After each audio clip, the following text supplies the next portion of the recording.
एक बार मैंने ट्रेन में ही चेकिंग की थी। ट्रेन में भी हिचहाइकिंग में होती hiking है? की ये कैसे होती है? सो बेसिकली मैं था तंजानिया अफ्रीका में, और अफ्रीका में क्या हुआ कि ट्रेन पे सीट नहीं मिल रही थी। मैंने ड्राइवर को बोला कि भाई मुझे सीट नहीं मिल रही, लेके चलेगा क्या? 4 दिनों की राइड थी। तो बोला आजा बैठ जा। तो मैं ड्राइवर के साथ बैठ गया। उसके बाद वो ड्राइवर मुझे बता रहा है कि ट्रेन कैसे चलाते हैं। अच्छा। ट्रेन चलाने सिखा रहा है मुझे, देखो ऐसे करना होता है, ऐसे करना होता है, ऐसे करना होता है। और हम लोग एक्चुअली जंगलों के रास्ते से पार हो रहे थे सवाना के थ्रू। तो मुझे हाथी दिख गई, तो उस बंदे ने ट्रेन रोक दिया, जा वीडियो जाकर बना बाहर। अरे ऐसे ऐसे एक्सपीरियंसेस हुए कि जाओ आराम से, जब जब मन करे ट्रेन रुकवा लो। ऐसा लग रहा था कि मेरा पर्सनल गाड़ी है ये। अच्छा। और बहुत ही बड़ी कैरेज थी और बहुत सारे लोग भी थे उसके अंदर, क्योंकि एक ट्रेन चलती थी हफ्ते में एक बार। तो सारे लोग उधर से इधर आते थे, पूरा वेस्ट तंजानिया से ईस्ट तंजानिया आता था ट्रेन। अच्छा। हाँ, तकरीबन 3000 की 2000 किलोमीटर जर्नी होगी, 4 दिनों की जर्नी। तगड़ी दोस्ती हो गई आप। तगड़ी दोस्ती होगी इस बंदे के साथ, और एकदम मुझे क्या वीआईपी ट्रीटमेंट मिला उस बंदे के साथ। भाई यार ये तो पहली बार सुना है कोई ट्रेन ही रोक रहा है। भाई क्या? सही में हाथी के साथ वीडियो बना क्या? वरना ट्रेन में घुसने भी नहीं देते टिकट के बिना भाई, के बिना टी घूमता रहे वहाँ। हाँ भाई एक बात बताओ, आपने इतनी कंट्रीज घूम लिया और आजकल तो ये ट्रेंड चल रहा है कि लोग जिनके पास पैसा कमा लिया इंडिया से बाहर शिफ्ट हो जाते हैं। तो अगर मैं आपसे कभी पूछूं कि भाई आप अगर शिफ्ट होना चाहोगे 167 जितनी आपने कंट्रीज घूमी है उनमें से, तो आप कौन सी कंट्री में हमेशा के लिए रह सकते हो? इतनी सुंदर लगी या इतनी बढ़िया लगी? पता नहीं, अभी तक तो मुझे ऐसा कुछ फील नहीं हो मुझे। तो अभी भी मैं अभी सारी कंट्रीज खत्म करने के बाद मैं इंडिया रहना प्रेफर करूंगा। अच्छा। सारी कंट्रीज जब मैं फेब में चले जाऊंगा तो मैं इंडिया रहना प्रेफर करूंगा। लेकिन शायद मेरे पास वो कोई रिस्पॉन्सिबिलिटी नहीं है। शायद किसी के पास अगर बच्चे हो वगैरह, तो वो आई थिंक डिफरेंट, वो ऐसी कंट्री में रहना चाहेगा जहाँ पे चीज़ें अच्छी हो, पॉल्यूशन नहीं हो। तो उसके लिए जनरली वो लोग इसलिए फर्स्ट वर्ल्ड कंट्री प्रेफर करते हैं। बट मेरे लिए अभी मुझे समझ नहीं आता फर्स्ट वर्ल्ड कंट्री। बट जैसे कुछ कंट्रीज ऐसी होती है ना नेचर वाइज बहुत सुंदर हो, या लोग इतने हैं कि भाई यहाँ पे ट्रैवल का माहौल है। नेचर वाइज सुंदर हमारा इंडिया कम है क्या? इंडिया से सुंदर नेचर वाइज कहाँ पे है? क्या नहीं है इंडिया के अंदर? डेजर्ट नहीं है, माउंटेन्स नहीं है, सी नहीं है, क्या नहीं है हमारे पास? सही बात है। तो आप इंडिया ही रहना प्रेफर करोगे? फिर फिलहाल तो यही प्रेफर करूँगा। सेकंड बेस्ट आपकी? सेकंड बेस्ट रशिया भी काफ़ी मुझे अच्छा लगा, क्योंकि बहुत बड़ी कंट्री है, बहुत बड़ी कंट्री है। इंडिया से आई थिंक 7 टाइम बिगर है और बहुत कुछ है देखने के लिए। लेकिन उसके अलावा ईरान मुझे बहुत अच्छा लगा, वहाँ के लोकल लोगों से मिलजुल के। तो पता नहीं, लेकिन मैं जितने भी कंट्रीज़ में गया हूँ ना, जो टूरिस्ट पर्सपेक्टिव से गया हूँ, कि मैं यहाँ पर घूमने आया हूँ। अब वहाँ पे रहने के बाद आपको समझ आया कि क्या प्रॉब्लम्स हैं ये, क्योंकि आपको समझ में नहीं आएगा जो टूरिस्ट। पर आप रहते भी तो एक 2 महीना हो वहाँ पे। 2 महीना में फिर भी आपको, आप एक जगह नहीं रहते हो ना, आप मूव करते रहते हो। आप एक जगह रहोगे, फिर देना प्रॉब्लम होगी ना वहाँ पे, आपको समझ में नहीं आएगा एक दो लाइक ट्रैवल करते करते कि क्या प्रॉब्लम्स है इसके अंदर। भाई जैसे आप रशिया की बात कर ही रहे हो, बहुत लार्ज कंट्री है, ऐसे ही आप यूएस भी बहुत बार गए हो, वो भी लैंड एरिया बहुत बड़ा है और दोनों आपस में राइवल्स भी हैं। तो आपको कौन सी कंट्री बेटर लगती है और क्यों? ओह, बहुत ही डिफिकल्ट क्वेश्चन, क्योंकि यूएस भी बहुत बड़ा है और बहुत ही ब्यूटीफुल है। मैंने यूएस में भी ट्रैवल किया अच्छा खासा, तो काफ़ी सुंदर कंट्री है वो, इंटरेस्टिंग भी है। बट लोग वाइज मुझे रशिया ज़्यादा अच्छे लगे, लोग ज़्यादा अच्छे हैं वहाँ पे। और सेफ्टी वाइज भाई? सेफ्टी वाइज तो Russia is much better than US. Russia बहुत सेफ है यूएस के मुकाबले। तो रशिया में वो सब नहीं होता कि चोर, जैसे आपका सामान यूएस में चोरी हो गया था। रशिया में उतना नहीं होता चोरी, ना ही वहाँ पे उतने मर्डर्स होते हैं। US is one of the highest homicide rate in the world. Russia में वो ड्रग एडिक्ट्स और वो सब भी वो नहीं सब कंट्रोल्ड है गवर्नमेंट की तरफ, तो उतना ज़्यादा नहीं होता कंपेयर टू यूएस जितना यूएस में होता है। भाई कौन सी कंट्री, किसी कंट्री में आपने रेसिज्म वगैरह फील करा कि यार आपको देखकर बोला कि इंडियन? रेसिज्म तो नहीं, मतलब स्टोर टाइप होते हैं कि इंडियंस के पास हो सकता है पैसा नहीं हो। जैसे फॉर एग्जांपल जर्मनी की एक ट्रेन थी, तो मेरे को फर्स्ट क्लास पास मिल रखा था, तो मैं फर्स्ट क्लास पास की तरफ जा रहा था, अपने फर्स्ट क्लास कैबिन की तरफ जा रहा था। तो वो कंडक्टर बोलती है मेरे को कि नहीं इधर इधर जाओ। मैंने कहा मेरा फर्स्ट क्लास कैबिन उधर है, मुझे पता है मैं कहाँ जा रहा हूँ। तो वो kind of racism store type हो गया कि फर्स्ट क्लास पास इसके पास कैसे आ गया। पर रशिया वाले भी जैसे अब सुनने में आ रहा है कि इंडियंस को भाई डिपोर्ट भी कर रहे हैं और वापस आ रहे हैं इंडियंस, तो आपको इसको लेके क्या टेक है आप? पता नहीं, आजकल रशिया में ज़्यादा डिपोर्टेशन होने लग गया। मेरी पहली कंट्री रशिया थी, मैं कभी कहीं नहीं गया हूँ, मुझे फिर भी इन्होंने एंट्री दे दी थी।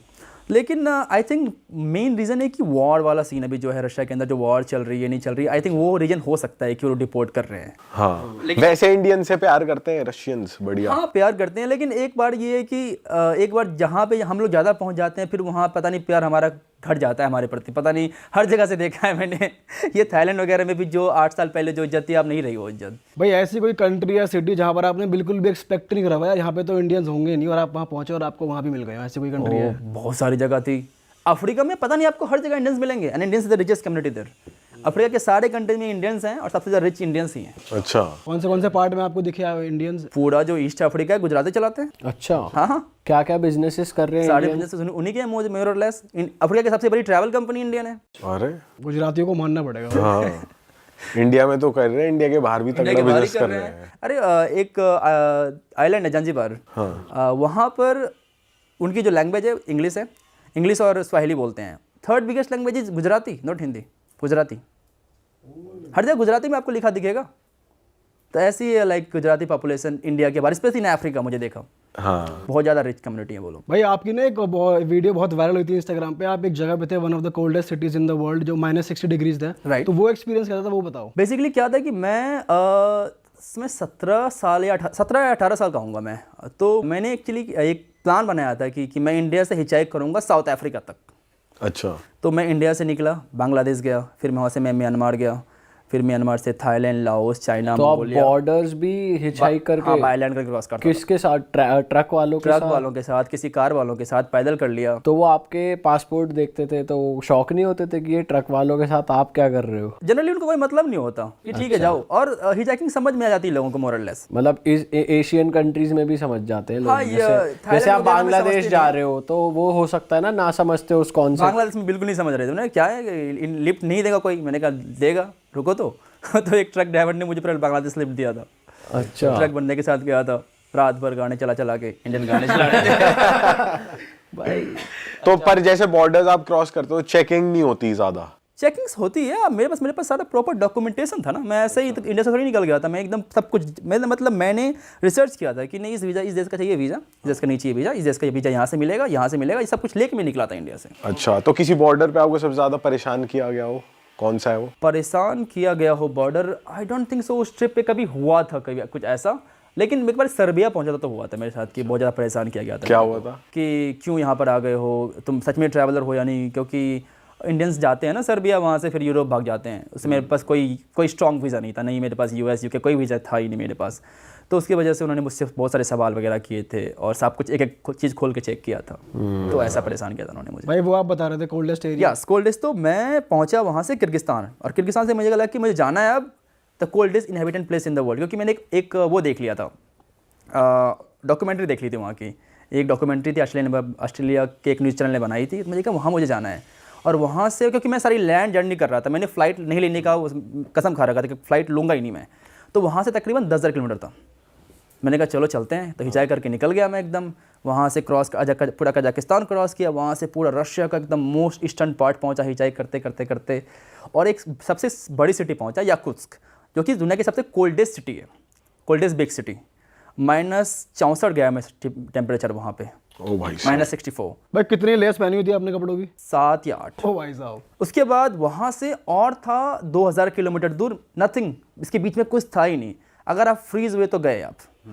और वो जो रोड था, उस रोड का नाम था road of bones. Actually because वो रोड जो ह्यूमन बोन होता है ना, उससे बना हुआ था वो बोन्स। सो उसकी छोटी सी हिस्ट्री बता देता हूँ कि हुआ क्या था कि गुलक्स के टाइम जो गुलक्स प्रिजनर्स थे उनसे रोड बनवाया जा रहा था। और वो जब मर गए, क्योंकि इतनी कोल्ड वेदर तो मर ही जाएंगे, जब मरे तो उसका जो बोन था एज अ स्टोन यूज़ कर लिया उन्होंने कि चलो हटा, नहीं बोन नहीं है तो स्टोन ही डाल देते हैं, सॉरी स्टोन नहीं तो बोन ही डाल देते हैं। और तो एवरी 1 मीटर जितनी आप कदम लोगे उतने लोग वहाँ मरे हुए हैं, उसके अंदर दफनाए हुए हैं। बेसिकली आप शमशान के ऊपर उड़ा चले जा रहे हो। एक रोड बनी हुई है एकदम क्रेजी भाई। 2000 किलोमीटर लंबी रोड। और कितना क्रेजी है वहां पर रहना, क्या क्या अलग चीजें हैं इतने टेम्परेचर पे सब कुछ रहना। अलग है वहाँ पे। तो समझ ही नहीं आता कैसे लोग रहते हैं वहाँ, क्यों ही लोग रहते हैं। अब बाहर नहीं सकते 10 मिनट से ज़्यादा। 10 सही मिनट बात के है। बाद आपको फील होगा कि क्या क्या हो रहा है, सब कुछ एकदम और काम जो भी करना घर बंद है जाएगा। उनका इंफ्रास्ट्रक्चर ऐसा है कि वो गर्म रहते ही हैं या इतने अच्छे से बने हुए हैं कि अंदर ठंड नहीं लगेगी आपको? ह्यूमन आई थिंक हर जगह रहने का जुगाड़ लगा ही लेते हैं। तो वो लोग भी वहाँ पे पहुँच गए। उनका मेन खाना मीट है। उनके पास जो घोड़े होते हैं वो होते हैं, उसको काट के खाते जाते हैं। उनका मेन फिशिंग है और खाते हैं घोड़े बहुत ज़्यादा वो लोग। घोड़ा इज़ द बिगेस्ट फूड खाना देर। और तुमने यहाँ पे कौन से चैलेंजेस फेस करे सिंस वो एकदम यार इतना ठंडा रहता है? बात ये है कि वहाँ जाने के लिए लोग थे ही नहीं। एक छोटा सा गांव है जहाँ पे 500 लोग रहते हैं, और वो दुनिया का सबसे ठंडा जगह है जहाँ पे लोग रहते हैं। -72 डिग्री सेल्सियस गया वहाँ पे, -72 डिग्री सेल्सियस। हमारा फ्रीजर -30 रहता है, -20 -30। हाँ सही में। तो -40 डिग्री सेल्सियस। और वहाँ पे मैं पहुँचा, पहुंचने के लिए कुछ मिल नहीं रही थी, तो वो रोड पे मुझे लिफ्ट मांगना पड़ रहा। तो सब लोग मुझे बोल रहे थे तो मर जाएगा मर जाएगा मर जाएगा, सब रशियन मुझे वार्न कर रहे थे कि you will die you will die. मैंने कहा नहीं पहुंच जाऊंगा, मैं पहुंच जाऊंगा। तो वो रोड पे मैं 3-4 दिन तक लगातार लिफ्ट मांगता रह गया। और एक बार ऐसा हुआ था कि 3 दिनों तक कोई लिफ्ट मिली ही नहीं मुझे। मैं 3 दिनों तक लगातार रोड पे खड़ा हूँ मैं और लिफ्ट मांग रहा हूँ। 3 दिन तक आप रोड पे हो? हाँ रोड पे हूँ, और पास में एक कैफ़े थी, थैंकफुली उस कैफ़े में जाके मैं रुकता था जब ठंडी लगती तो मुझे तो। अरे बाप रे यार, भाई इतना टॉर्चर क्यों करा आपने अपने आप को भाई? ये तो सुन के मेरे को लग रहा है भाई यार। नहीं मतलब शायद अब बड़ी लगता बहुत है थ्रिलिंग होगा torture। तुम्हारे लिए, उस बहुत समय मेरे थ्रिलिंग था, लेकिन ये करना है, ये मुझे यहाँ पहुँचना है। I was the 4th Indian to reach there. उससे पहले कोई इंडियन गए, 4 इंडियन ही गए थे। हाँ अच्छा। वो भी एक्सपीडिशन चलती है वहाँ जाने के लिए, बहुत एक्सपेंसिव होता है वो ट्रिप। वो रशियन लेके जाते हैं बड़े बड़े कार्ड में एंड स्टफ। हिच हाइक करके आप पहले ही हो गए? हाँ पहले ही तक मैं पहुँचा। भाई आपने इंडियन ट्रक ड्राइवर्स के साथ भी टाइम बिताया और बाहर के ट्रक ड्राइवर्स के साथ भी टाइम बिताया, कुछ आपको डिफरेंस लगा पर्सनैलिटी में? या ये लोग क्योंकि इतने लंबे टाइम तक रोड पे ही रहते हैं, इनका माइंडसेट भी थोड़ा अलग, थोड़े लोनली होते हैं, कैसे क्या या सेम ही होते हैं, कैसा रहता नहीं है? मुझे एक बात लगा कि अगर यूट्यूब वगैरह चला रही नहीं तो कम से कम कंडक्टर तो बन ही जाऊंगा मैं। बैक वैक तो करवा ही दूंगा। इंटरनेशनल एक्सपीरियंस भी मेरे पास है। लेकिन हाँ ट्रक ड्राइवर्स वगैरह की जो लाइफ होती है ना, डिफरेंट है इंडिया के बाहर। एक बार तो रशिया के अंदर आप जो ट्रक्स देखोगे ना बहुत लग्जरियस होते हैं। यूएस के अंदर जो ट्रक्स बहुत लग्जरियस होते हैं, लेकिन आरबी हो जाता है, उसके अंदर फ्रिज है, खाना बनाने का है, 2 बड़े बड़े बंक बेड है सोने के लिए। तो रशिया के अंदर अलग ही ट्रक्स होते हैं, एकदम बड़े कंफर्टेबल ट्रक्स होते हैं। तो वो आपको शेयर करने देते थे बेड अपना? हाँ या बोले आ जाओ सो जाओ ऊपर, कोई दिक्कत नहीं है, आके ऊपर जाकर सो जाओ, ऐसे लोग बोलते हैं रशिया के अंदर। अच्छा। और इंडिया में कैसे बोलते थे? इंडिया में भी अच्छे हैं एकदम, वो चाय बनाएंगे आपको, खिलाएंगे पिलाएंगे एकदम, वो भी बहुत हॉस्पिटेबल है। इंडिया में भी ट्रक ड्राइवर बहुत हॉस्पिटेबल है। पर वो लग्जरी नहीं है उनके ट्रक्स पास में? लग्जरी है ही नहीं, उनके पास कुछ नहीं, वो किस आपको कैसे देंगे वो? उनके पास जो है वहीं पे आपको देंगे, जो हो सकता है वही आपको ऑफर करेंगे। बट वो बहुत रिच है, लाइक अपने दिल से, कि जो भी था मुझे खिलाते थे पिलाते थे। इंडिया में भी उन्होंने किया ये।